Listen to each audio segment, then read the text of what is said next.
성도 여러분 안녕하십니까? 수요일입니다. 수요일 말씀 보면서 같이 은혜를 나누고자 합니다.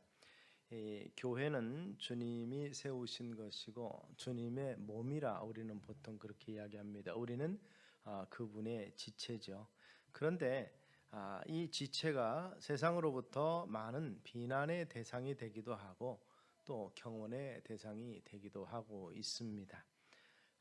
기독교 혹은 교회를 비판하는 서적이나 강의가 믿지 않는 일반인들에게 나름 인기가 있는 것처럼 베스트셀러에 오르기도 하는 것을 봅니다. 결국 사실 우리가 교회에 대해서 소개하거나 말하는 것보다 오히려 교회를 비판하는 소리에 사람들은 예민하게 반응하고 또 귀를 쫑긋 세운다는 것이죠. 우리 교회에 대해서, 기독교에 대해서 반감을 가진 일반 대중이 그토록 많다는 뜻이며, 어떤 면에서 보면 이것은 영적인 전쟁이기 때문에 그럴 수 있습니다. 결국 교회 복음을 듣지 못하도록 하는 사단의 그 마음속에 역사함이 있을 수도 있다는 것입니다.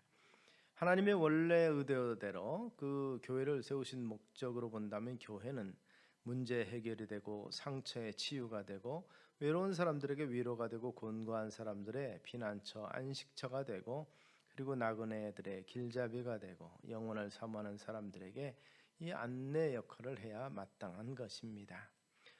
그런데 그러한 기능들을 제대로 발휘하지 못하는 것 같아서 안타까움이 있습니다. 그런데 우리 주님의 말씀은 교회가 어떤 존재로 시작이 되었는가, 또 그 최종적인 목표가 무엇인가를 잘 말씀해 줍니다. 이 마태복음 18장 18절에 보면 예수님은 그렇게 말씀합니다. 무엇이든지 너희가 땅에서 매는 것은 하늘에서도 매일 것이요 땅에서 푸는 것은 하늘에서도 풀릴 것이라. 교회는 건물이 아니라 믿는 사람들을 부르신 한 마음으로 연합해서 세워진 공동체입니다. 스스로 세운 공동체가 아니고 하나님께서 부르신 부르심의 공동체라는 것입니다. 그런데 이 공동체 하나님의 놀라운 권위를 주셨다는 것이죠. 어떤 사람의 죄를 용서하면 하나님께서도 용서해 주실 것이고 교회가 징계를 하면 하나님께서 그 징계를 인정하겠다는 뜻이 되는데 중세는 이 권한을 잘못 해석함으로 말미암아서 모든 권세 위에 교권이 가장 위에 있는 권위주의적인 행태를 가져왔음으로 인해서 여러 가지 부작용이 났던 것을 우리는 알 수가 있습니다. 이 말씀에 의하면 교회는 마치 이 땅에 파견된 하나님의 전권 대사 같다는 것이죠.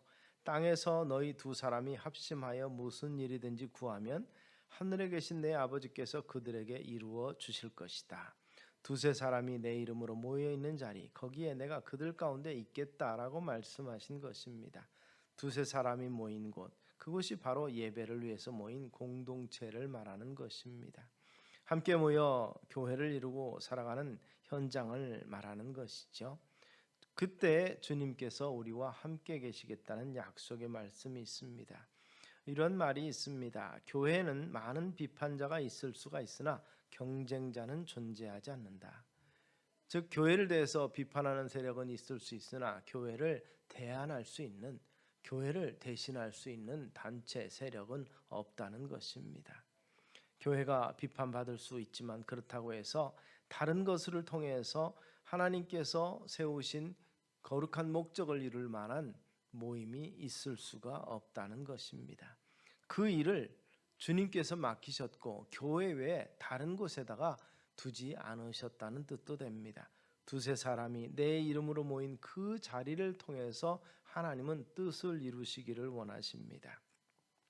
예수 그리스도 안에서 믿음으로 서로 사귀는 이러한 공동체, 그 믿음으로 말미암아서 생명을 얻은 그 공동체가 나아갈 길, 그 길을 주님께서 이미 말씀하셨고 화합과 용납과 하나님 안에서의 화목을 이루게 하는 자, 그래서 화평케 하는 자는 복이 있나니 저희가 하나님의 아들이라 일컬음을 받을 것이라고 주님께서 말씀하신 것입니다. 화평케 하는 자, 하나님과 화목을 이루는 자로서의 교회적 사명이 있다는 사실을 우리가 기억하시고, 이 신도의 공동생활이라는 라이프 투게더라는 책을 쓴 디트리트 본회퍼는 그런 얘기를 했습니다. 그리스도 안에서 사귐이 매우 중요한데 믿는 사람들은 그리스도 안에 있는 하나님의 말씀을 그리스도 안에서 이 결국 교제를 통해서 성도의 교제를 통해서 각자의 다른 사람을 통해서 하시는 하나님의 말씀을 들을 수 있다.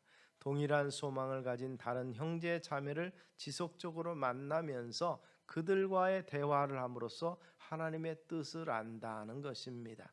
그리고 또 그리스도를 믿고 그 안에서 하나님과 사귈 때 우리 형제 자매들을 제대로 만나는 참된 만남과 사귐을 가질 수 있다는 것입니다.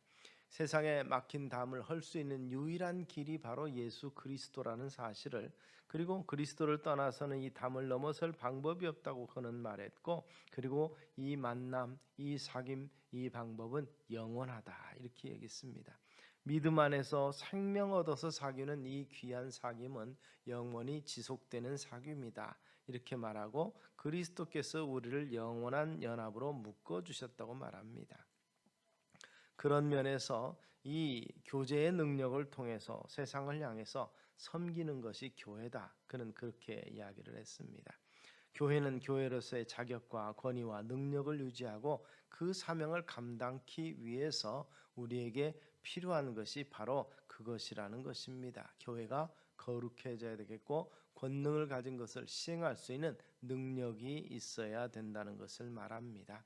진정한 사귐과 섬김과 이런 것들을 통해서, 그래서 너희가 매면 매일 것이요 풀면 하늘에서도 풀리라고 하신 것은 우리 안에서 먼저 이루어지는 주님의 약속의 말씀의 성취, 즉 천국을 이룸을 말하고 있음을 우리가 기억하시기를 바랍니다. 다른 표현을 하면 교회 안의 공동체에서 사랑이 있음으로 인해서 세상 가운데 사랑이 펼쳐질 것이고, 교회 안에서 화목과 점으로 은혜가 넘쳐야 세상으로 그 은혜가 넘쳐 나갈 수 있다는 것이죠.